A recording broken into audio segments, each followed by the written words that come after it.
प्रश्न है, राज्यपाल की शक्तियों के बारे में निम्नलिखित कथनों पर विचार करें। पहला नंबर ये है कि राज्यपाल अपने विवेक से किसी भी समय राज्य विधानसभा को भंग कर सकता है, जो कि बिल्कुल असत्य है। राज्यपाल अपने विवेक से नहीं कर सकता जब तक कि मुख्यमंत्री और मंत्रिपरिषद राज्यपाल को सलाह न दें, राज्यपाल विधानसभा को भंग नहीं कर सकता। ठीक ऐसा ही केस राष्ट्रपति के मामले में आता है।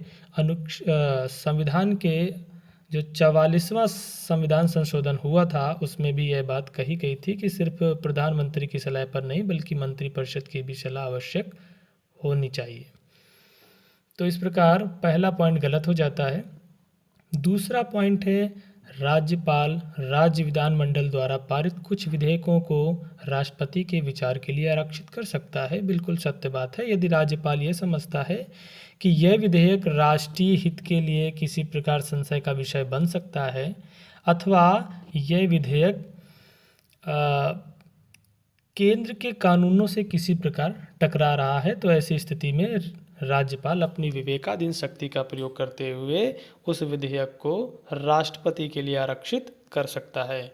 इसलिए पॉइंट सही हो जाता है। पॉइंट नंबर 3 है, राज्यपाल के पास राज्य विधानमंडल के सत्र में ना होने पर अध्यादेश जारी करने की शक्ति है। बिल्कुल सत्य बात है। अनुच्छेद 213 के अनुसार राज्यपाल ऐसा कर सकता है। इस प्रकार दूसरा पॉइंट गलत हो जाता है और 1 और 3 सत्य हैं। तो यहाँ पे तीसरा पॉइंट बिल्कुल सही है।